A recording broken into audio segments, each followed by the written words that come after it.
ಶಿವ ಶಿವ, ಎಂತ ಪರಿಸ್ಥಿತಿ ಬಂತಪ್ಪ. ಚಾಂಡಾಲರ ಹೊಟ್ಟೆಯಲ್ಲಿ ಇಂಥ ಮುದ್ದಾದ ಕೂಸನ್ನು ಹುಟ್ಟಿಸಿದಪ್ಪ. ಏನೂ ಅದೇನ ಪದ್ಮಾದೇವಿ ಅವರು ಇಂಥ ಮುದ್ದಾದ ಮಗುವಿಗೆ ಜನ್ಮ ಕೊಟ್ಟು, ಆದ್ರೆ ಏನು ಮಾಡುವುದು, ಎತ್ತಿ ಆಡಿಸುವ ಭಾಗ್ಯವನ್ನೇ ಪಡೆಯಲಿಲ್ಲ. ಕಿಂಚಿತ್ತು ಕರುಳಿನ ಬಿಡಿಯಿಲ್ಲದೆ ಆ ಪ್ರತಾಪ ಗೌಡ ಈ ಕೂಸಿನ ಕತ್ತು ಹಿಚ್ಕಿ ಸಾಯಿಸಿ ಬಾ ಅಂತ ಹೇಳ್ತಾರೆ. ಆದ್ರೆ ಈ ಕೂಸಿನ ಕತ್ತು ಹಿಚ್ಕಿ ಸಾಯಿಸುವುದಕ್ಕೆ ನನಗೆ ಮನಸ್ಸು ಒಪ್ಪಳಲ್ತು. ಯಾಕಂದ್ರೆ ಈ ಕೂಸು ಸುತ ನನ್ನ ಮಗಳ ಹೊಟ್ಟೆಯಲ್ಲಿ ಹುಟ್ಟಿದ್ರೆ ನಾ ಇಂಥ ಕೆಲಸ ಮಾಡ್ತಿರ್ಲಿಲ್ಲ. ಅದಕ್ಕಾಗಿ ಇಲ್ಲೇ ಎಲ್ಲಾದರೂ ಇದನ್ನ ಬೇಲಿ ಮರಿಗೆ ಹಾಕ್ತೀನಿ, ಯಾವ ಪುಣ್ಯಾತ್ಮರು ಹೋಗಿ ಸಾಕಿಕೊಳ್ತಾರ ನೋಡ್ತೀನಿ. ಹಾ, ಈ ಕಡೆ ಯಾರು ಬರಾಕತ್ತಾರ?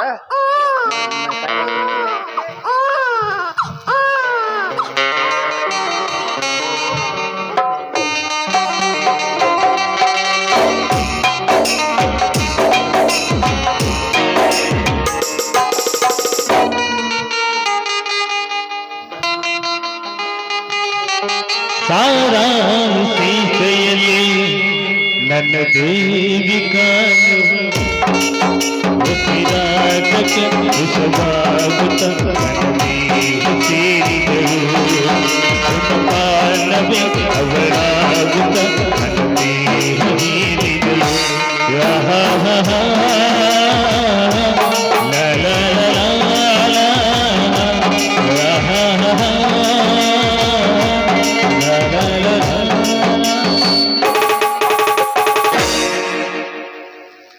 ಹುಡುಕ ಮಾನವನಿಗೆ ಕೆಡುಕಿನ ಪಾಠ ಕಲಿಸುವ ಒಂದು ಸೂತ್ರ.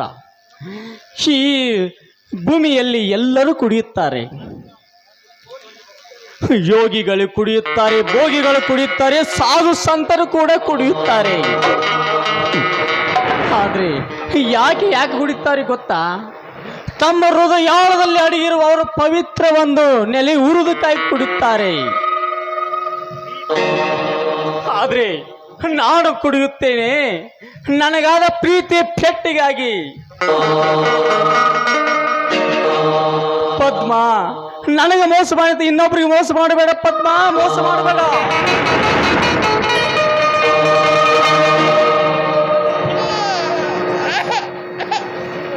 ನನ್ನ ಜೀವನಕ್ಕೆ ಆಧಾರ ಸ್ತಂಭವಾದ ನನ್ನ ನೌಕರಿ ಕೂಡ ಕೈ ಬಿಟ್ಟು ಹೋಯ್ತು. ನನ್ನ ಕೈ ಹಿಡಿಬೇಕಾದವಳು ಕೂಡ ನನ್ನ ಕೈ ಹಿಡಿಲಿಲ್ಲ ಅಂದಾಗ ನನ್ನ ಜೀವನ ಆಧಾರ ಏನು? ಆಧಾರ ಏನು?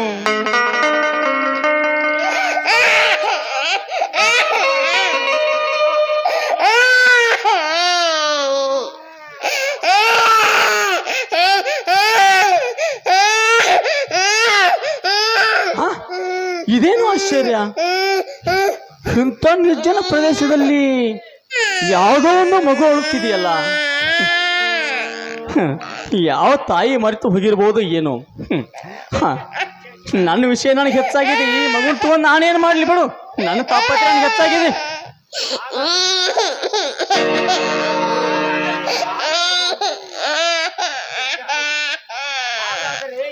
ಹಾಗಾದರೆ ಯಾವ ತಾಯಿ ಮರೆತು ಹೋಗಿರ್ಬೋದು ಈ ಮಗುವನ್ನು?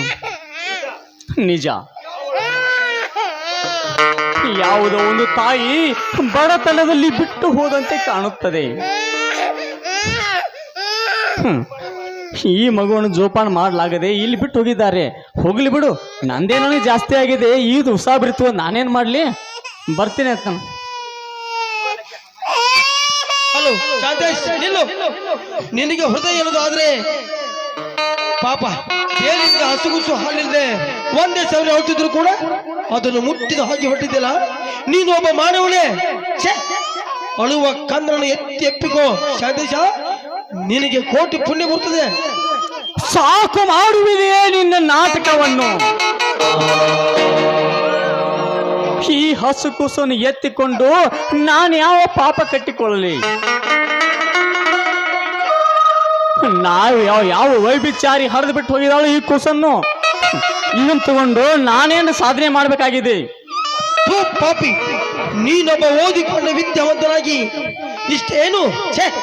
ನೀನು ಕಲಿತ ನೀತಿ ಪಾಠ ಇಂದು ಹಸುಗುಸು ವ್ಯಭಿಚಾರ ಹೊಟ್ಟೆಯಲ್ಲಿ ಹುಟ್ಟಲು ಅದೇಗೆ ಸಾಧ್ಯ? ನಿನ್ನ ಹೃದಯದಲ್ಲಿದ್ದ ಹೊಲಸು ಆಲೋಚನೆ ಕಿತ್ತು ಹೋಗಿ ಮೊದಲು ಈ ಕೂಸನ್ನು ಎತ್ತಿಕೋ ಸಂದೇಶ. ನಿನಗೆ ಆ ದೇವರು ಒಳ್ಳೆದು ಮಾಡ್ತಾನೆ.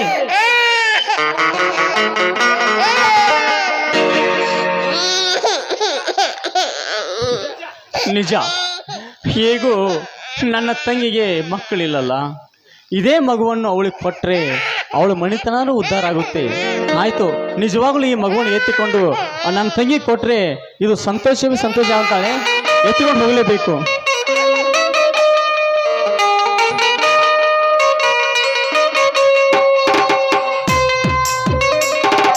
ಜಾನಮರಿ ಜಾನಮರಿ ಪಾಪುಮರಿ ಪಾಚುಮರಿ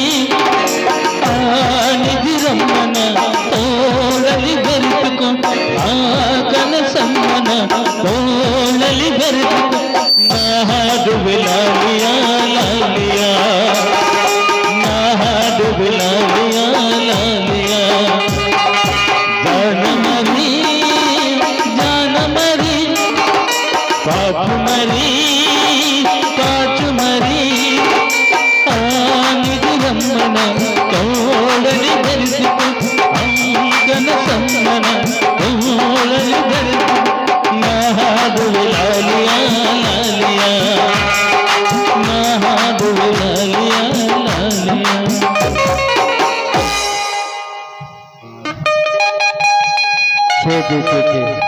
ಇದೆಂಥ ವಿಚಿತ್ರ ಕಥೆಪ್ಪ. ದೂರದಿಂದ ಬರುವ ವ್ಯಕ್ತಿ ಯಾರೆಂದು ಅರಿಯಲಾಗದೆ ಆ ಕೂಸನ್ನು ಅಲ್ಲಿ ಹಾಕಿ ಹೋಗಲಿ. ಆದರೂ ಆ ಶಾಂತೇಶಪ್ಪನಿಗೆ ಆ ಕೂಸು ದಾರಿದೀಪವಾಗಬಹುದು. ಹಾಂ, ಈ ರಹಸ್ಯ ವಿಷಯವನ್ನು ನನ್ನಲ್ಲಿ ಬಚ್ಚಿಟ್ಟುಕೊಳ್ಳುತ್ತೇನೆ. ಮುಂದೊಂದು ಕಾಲಾವಕಾಶ ಸಿಕ್ಕಾಗ ಇದೆಲ್ಲ ಸಂದರ್ಭ ಸ್ವರ್ಗವಾಗಿ ಎಲ್ಲ ತಿಳಿಸಿ ಹೇಳ್ತೇನೆ. ಹಾಂ, ಆ ಪ್ರತಾಪ್ ಗೌಡನಿಗೆ ಹೋಗಿ ಆ ಕೂಸನ್ನು ಕೊಂದು ಬಂದೆ ಅಂತ ಹೇಳಿ ನನ್ನ ಮಾತನ್ನು ಉಳಿಸ್ಕೊತೀನಿ.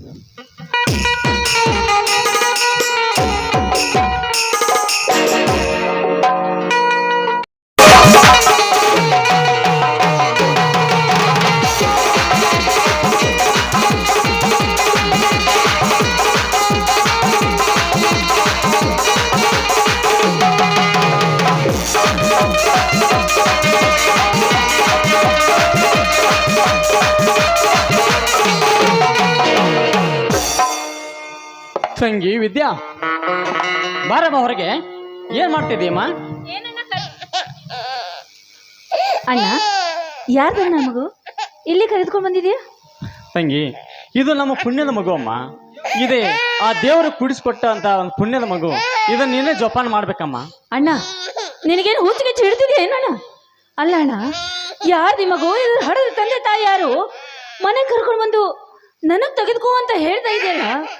ನಾನು ಒಂದ್ ವೇಳೆ ನನ್ನ ಗಂಡ ಬಂದು ಈ ಮಗು ಯಾರ್ದು ಅಂತ ಕೇಳಿದ್ರೆ ನಾನು ಏನು ಉತ್ತರ ಹೇಳಿ? ತಂಗಿ, ಅದಕ್ಕೆ ನೀನು ಕೊಂಚ ಕೂಡ ಅನ್ಸಬೇಡ. ನಿನ್ನ ಗಂಡ ನನಗೆ ಪ್ರಾಣ ಸ್ನೇಹಿತ. ಅವ್ನು ನನ್ನ ಮಾತು ಅಂದ್ರೆ ಅವನಿಗೆ ವೇದ ವಾಕ್ಯ. ಹಾ, ಈ ಮಗುನು ನಾನು ಅವನಿಗೆ ಹೇಳ್ತೀನಿ, ಈ ಮಗುನು ನೀನು ಸ್ವೀಕಾರ ಮಾಡಮ್ಮ. ಅಣ್ಣ, ನಿಜ ಹೇಳು, ಈ ಮಗು ಯಾರ್ದು? ಇದ್ರ ಹಡದ ತಂದೆ ತಾಯಿ ಯಾರು? ಹೇಳ್ತೀನಿ ಅಮ್ಮ, ಹೇಳ್ತೀನಿ. ನಾನು ಯಾವುದೋ ಒಂದು ಕೆಲಸದ ಮೇಲೆ ನಿಮಿತ್ತವಾಗಿ ನಮ್ಮೂರ ಪ್ರದೇಶ ಮೇಲೆ ಆ ಕಡೆ ಹೋಗಿದ್ದೆ, ಗುಡ್ಡದ ಮೇಲೆ. ಆವಾಗ ಈ ಮಗು ಒಂದೇ ಸಮಯ ಅಳ್ತಾ ಇತ್ತು. ಆ ಮಗುವನ್ನೇ ನೋಡಿ ಕೆಲಸ ತಗೊಂಡು ಬಂದೆ ಅಮ್ಮ.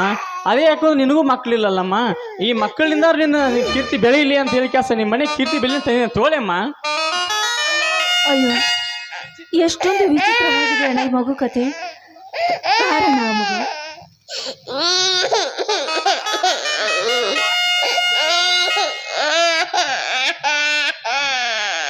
ಅಣ್ಣ, ಎಷ್ಟೊಂದು ಮುದ್ದಾಗಿದೆ ಅಣ್ಣ ಈ ಮಗು.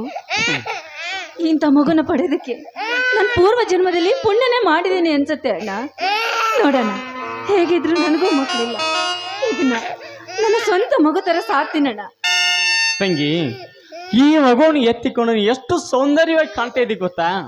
ನೋಡ್ಲಿ, ಎರಡು ಕಣ್ಣುಗಳು ಕಾಣಿಸ್ತಾ ಇಲ್ಲ, ಅಷ್ಟು ಚಂದ ಸೌಂದರ್ಯವಾಗಿ ಕಾಣ್ತಾ ಇದೆಯಾ. ತಂಗಿ, ಆ ಮಗು ಅಳ್ತಾ ಇದೆ, ಸ್ವಲ್ಪ ಹಾಲು ಕುಡಿಸಮ್ಮ ಅದಕ್ಕೆ. ಆಯ್ತು, ನಾನು ಹಾಲು ಕುಡಿಸ್ಕೊಂಡ್ ಬರ್ತೀನಿ. ಕಾಫಿನ ತಗೊಂಡ್ ಬರ್ತೀನಿ.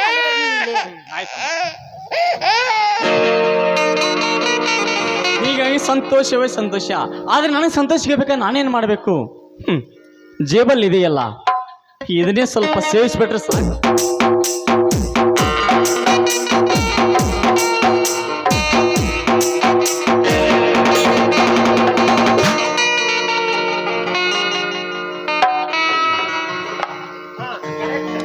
ಶಾಂತೇಶ, ಇದೇ ನಿನ್ನ ಅಸಭ್ಯ ವರ್ತನೆ. ಬರಬರ್ತಾ ನೀನು ಹದಗೆಟ್ಟು ಬಿಟ್ಟಿಯಲ್ಲ ಶಾಂತೇಶ್. ಈ ರೀತಿ ಮನೆಯಲ್ಲಿ ಕುಳಿತಿರಲು ನಿನಗೆ ನಾಚಿಕೆ ಬರೋದಿಲ್ಲ ಏನು? Welcome inspector, welcome. ನಾಚಿಕೆ ಎನ್ನುವಂತ 3 ಅಕ್ಷರಕ್ಕೂ ನನಗೂ ಚೆನ್ನಾಗಿ ಅರ್ಥವಿದೆ. ಆದ್ರೆ ನಾನೇನು ಮಾಡಲಿ? ಕುಡಿಯೋದಿದ್ರೆ ನನ್ನ ಜೀವನ ನಡೆಯೋದಿಲ್ಲ, ಕುಡಿಯೋದು ಬಿಟ್ರೆ ನಾನು ಸತ್ತೇ ಹೋಗ್ತೀನಿ. ಆದ್ರೆ ದಯವಿಟ್ಟು ನನ್ನ ಕ್ಷಮಿಸ್ಬಿಡು. ಸಾಕು ಬಿಡು ನಿನ್ನ ನಾಟಕದ ಆಟವನ್ನು. ಇಷ್ಟು ದಿವಸ ನೀನು ಒಳ್ಳೆಯವನಂತ ಭಾವಿಸಿದ್ದೆ. ಆದರೆ ನೀನು ಹಣಕ್ಕೆ ಆಸೆ ಬಿದ್ದು ಶ್ರೀಮಂತರ ನನ್ನನ್ನು ಹಿಂಬಾಲಿಸಿ ನನ್ನ ಮನೆಯ ಮರ್ಯಾದೆಯನ್ನು ಕಳೆದು ಬಿಟ್ಟಿಯಲ್ಲ ಶಾಂತೇಶ್, ಕಳೆದು ಬಿಟ್ಟಿಯಲ್ಲ. ಈ ರೀತಿ ಕುಡಿದು ಕೂತಿರುವಲ್ಲ, ನಿನಗೆ ನಾಚಿಕೆ ಬರುವುದಿಲ್ಲೇನು? ಆಶ್ರಯ ಕೊಟ್ಟವರ ಮನೆಯಲ್ಲಿ ಈ ರೀತಿ ಮಾಡೋದು ನಂದು ತಪ್ಪು. ಆದ್ರೆ ಏನು ಮಾಡ್ಲಿಪ್ಪ? ಅರ್ಥವಾಯ್ತು ನಿಮ್ಮ ಮಾತಿನ ಒಗಟಿನ ಮಾತು. ದಯವಿಟ್ಟು ನನಗೆ ಕ್ಷಮಿಸ್ಬಿಡಪ್ಪ. ನೋಡು ಶಾಂತೇಶ್, ಇತ್ತಿತ್ಲಾಗ ನಿನ್ನ ಬರ್ತಾ ಹದಗೆಟ್ಟು ಬಿಟ್ಟು ಹೋಗಿದೆ. ಇನ್ನೊಂದು ಸಾರಿ ಈ ರೀತಿ ಅಸಭ್ಯೆಯಿಂದ ವರ್ತನೆ ಮಾಡಿದರೆ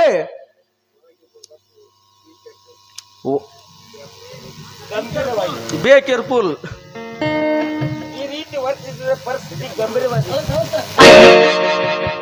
ನನ್ನ ಅಣ್ಣನಿಗೆ ಯಾಕೆ ಇಷ್ಟೊಂದು ಕಠಿಣ ಶಿಕ್ಷೆ ಕೊಡ್ತಾ ಇದ್ದೀರಾ?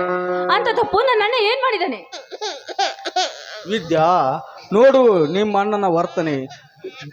ಈ ರೀತಿ ಕುಡಿದು ವರ್ತಿಸುತ್ತನಲ್ಲ, ಏನು?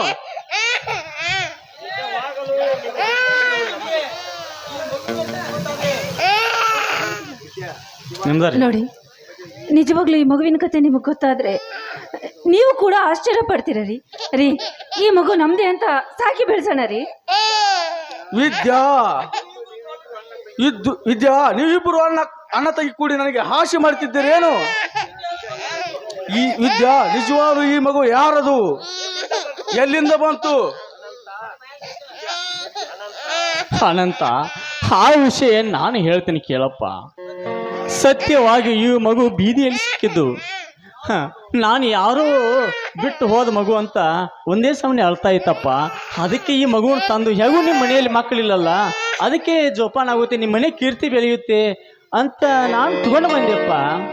ಹೌದ್ರಿ, ನನ್ನ ಅಣ್ಣ ಹೇಳ್ತಾ ಇರೋ ಮಾತು ನಿಜ ಇದೆ ರೀ. ನೋಡಿ, ಹೇಗಿದ್ರು ನಮಗೆ ಮಕ್ಕಳಿಲ್ಲ, ನೀವು ಈ ಮಗುನ ನಮ್ಮದಂತ ಒಪ್ಪಿಕೊಂಡ್ರೆ ನಮ್ಮ ಜನ್ಮ ಸಾರ್ಥಕವಾಗುತ್ತೆ ರೀ. ಸಾಕು, ಬಾಯಿ ಮುಚ್ಚು ವಿದ್ಯಾ. ನಿನ್ನಂತೆ ನಾನೇನು ಕುಡುಕನಲ್ಲ. ಈ ಮಾತಿಗೆ ಒಪ್ಪಿಕೊಳ್ಳೋಕೆ ನಿಮ್ಮಣ್ಣ ಮೊದಲೇ ಕುಡುಕ. ಅದಲ್ಲದೆ ಅವನ ಬುದ್ಧಿ ಸ್ವಾಧೀನದಲ್ಲಿಲ್ಲ. ಇದೇ ಲಾಸ್ಟ್ ವಾರ್ನಿಂಗ್. ಈ ಮಗು ಎಲ್ಲಿತ್ತೋ ಅಲ್ಲೇ ಬಿಟ್ಟು ಬಾ. ಕಾನೂನು ಪರವಾಗಿ ನಿಮ್ಮನ್ನೇ ಬೇರಿಗೆ ಹಾಕುತ್ತೇನೆ. ವಿದ್ಯಾ, ಕೊಟ್ಟು ಬಿಡುವ ಮಗುವನ್ನು. ಇಲ್ಲ ರೀ, ನೋಡ್ರಿ, ನಮ್ಮ ಅಣ್ಣ ಕುಡುಕನೇ ಇರ್ಬೋದು, ಆದ್ರೆ ಕೆಡುಕು ಮಾಡೋನಲ್ಲ ರೀ. ನೋಡ್ರಿ, ನಿಮ್ಮ ಈ ಪೊಲೀಸ್ ಬುದ್ಧಿಯನ್ನು ಬಿಟ್ಟು ಮಮತೆಯಿಂದ ಈ ಮಗು ನಮ್ದೆಂತ ವಿದ್ಯಾ, ಇಲ್ಲದ ವೇದಾಂತವನ್ನು ಹೇಳಬೇಡ. ಈ ಬೀದಿಯಲ್ಲಿ ಬಿದ್ದ ಮಕ್ಕಳನ್ನು ತಂದು ಅಪ್ಕೊಂಡರೆ ನಮಗೆ ಸರಿ ಹೋಗುದಿಲ್ಲ ವಿದ್ಯಾ, ಸರಿ ಹೋಗುದಿಲ್ಲ. ಈ ಮಗುವಿನ ಅವಶ್ಯಕತೆ ನನಗಿಲ್ಲ. ಅಂದ್ರೆ ಈ ಮಗು ಖಂಡಿತ ಈ ಮಗು ನನಗೆ ಬೇಕಿಲ್ಲ. ಇಲ್ಲ, ಆ ಮಗು ಅವನ ಕೈಯಲ್ಲಿ ಕೊಟ್ಟು ಬಿಡು, ಎಲ್ಲಾದರೂ ಜೋಪಾನ ಮಾಡಲಿ. ತಂಗಿ ವಿದ್ಯಾ, ಎಷ್ಟೇ ಆಗಲಿ ಅದು ಪೊಲೀಸ್ ಖಾತೆ ಅಲ್ವಾ?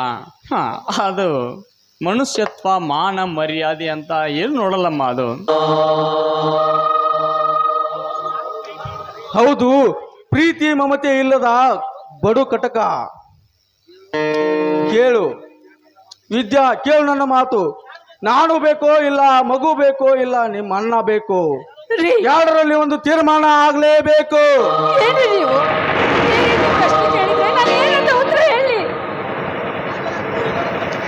ಅದೆಲ್ಲ ಕಣ್ಣಿನ ನಾಟಕ ನನಗೆ ಬೇಕಾಗಿಲ್ಲ ವಿದ್ಯಾ. ಈ ಮಗು ಬೇಕಾದರೆ ಈ ಮನೆಯನ್ನು ಬಿಟ್ಟು ನಾನೇ ಹೊರಟು ಹೋಗುತ್ತೇನೆ.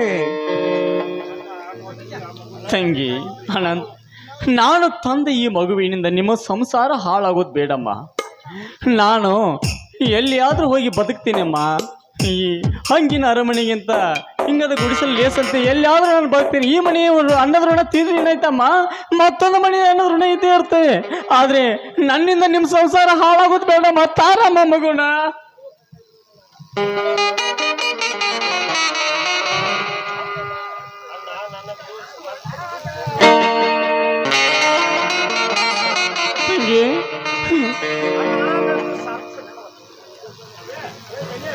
ಅಣ್ಣ, ನನ್ನದು ಸರ್ವಾದ್ರೂ ತಪ್ಪಾಯ್ತು. ದಯವಿಟ್ಟು ನನ್ನನ್ನು ಕ್ಷಮಿಸ್ಬಿಡ ಅಣ್ಣ, ಕ್ಷಮಿಸ್ಬಿಡು. ತಂಗಿ, ನಿನ್ನ ಕಣ್ಣೀರು ಹಾಕ್ಬೇಡಮ್ಮ, ಕಣ್ಣೀರು ಹಾಕ್ಬೇಡಮ್ಮ. ದೇವರಂತ ನಿನ್ನ ಗಂಡ ಇದ್ದಾನೆ, ಅವಳ ಮುಂದೆ ಕಣ್ಣೀರು ಹಾಕಿದ್ರೆ ಏನಾದ್ರು ತಿಳ್ಕೊಂಡ್ಬಿಡ್ತಾರೆ. ಕಣ್ಣೀರು ಹಾಕಬೇಡಮ್ಮ ನೀನು. ನನಗೆ ಬಟ್ಟೆ ತುಂಬಿರೋ ಬ್ಯಾಗ್ ಇದೆ, ಆದ್ರೂ ಹೋಗಿ ತಂದುಕೊಡಮ್ಮ. ನಾ ಎಲ್ಲಾದ್ರೂ ಮನೆಗೆ ಹೋಗ್ತೀನಿ, ಎಲ್ಲಾದ್ರೂ ಹೊರಟೋಗ್ತೀನಿ. ಜೀವನಿ ನಮ್ಮ ನನ್ನ ಪ್ರಾಣನಿ ನಮ್ಮ, ನಾನು ಇರದೆ ನಿನ್ನ ಕಾವಲಿಗಮ್ಮ. ಅಮ್ಮನು ಅಪ್ಪನು ಇಲ್ಲದ ತಪ್ಪಲಿ, ಅಮ್ಮನು ಅಪ್ಪನು ಇಲ್ಲದ ತಪ್ಪಲಿ. ನಾ ಹಾಡು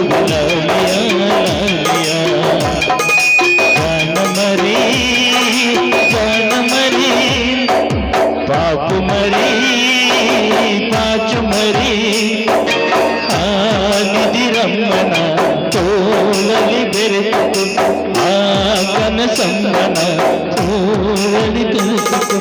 ನಾಡು ವಿಲಾಲಿಯ ಲಾಲಿಯ, ನಾಡು ವಿಲಾಲಿಯ ಲಾಲಿಯ. ಜಾನ ಮರಿ ಜಾನ ಮರಿ ಪಾಪು ಮರಿ ಪಾಚು ಮರಿ ಆದಿರಮ್ಮನ ತೋಳಲು ಬೆರೆತು, ಆ ಕನಸಮ್ಮನ ತೋಳಲು ಬೆರೆತು. ನಾಡು ವಿಲಾಲಿಯ ಲಾಲಿಯ.